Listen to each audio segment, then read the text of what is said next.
He says, I don't have one right now. Yep. He says, but if you guys pardon me and my son, who, by the way, was convicted of 2 felonies and never went into the building,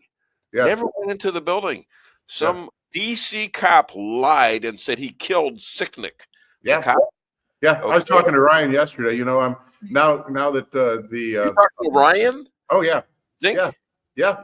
And he and I have known each other for a long time now. In fact, we were both down there at the Eagle Pass rally last spring. But I'm trying to start organizing people for their compensation, because once Trump gets elected, gets sworn in, and he starts pardoning these people, then we're going to need to set up a compensation program so that all these people like Ryan Zink, who's not just arrested but put in solitary and tortured, that these people deserve some reasonable compensation. And also, the judge had to drop the felonies, but they kept the other charges in, and he put him in the jail for that. Yeah. Here's the reason Ryan Zink got put in prison. He was filming his dad for his dad's campaign, for Jeff's campaign, and he was videoing the agents provocateur, right?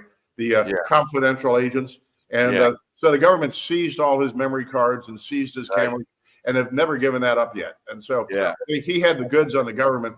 They go into that case claiming that he was personally responsible, as you said, for the death of Capitol Policeman Brian Ziznik, and that he was a ringleader of the insurrection. They admit on the first day of trial both of those things were lies, and he was never even in the Capitol building. But Judge Boasberg says, look, you're guilty.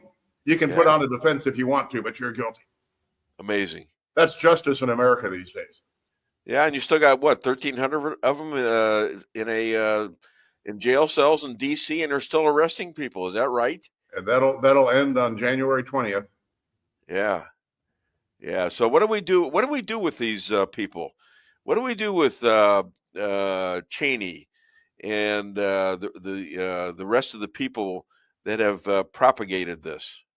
Well, to the extent that Liz Cheney and Adam Schiff and all these folks, Nancy Pelosi, have destroyed evidence, and criminal exculpatory evidence, that's a crime. I mean, they ought to be prosecuted for obstruction of justice. Some of these people, like Mark Milley, for example, if we go broader, ought to actually be prosecuted for treason.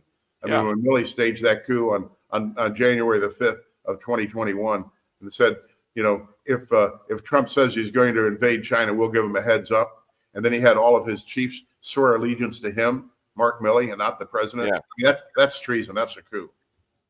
Yeah.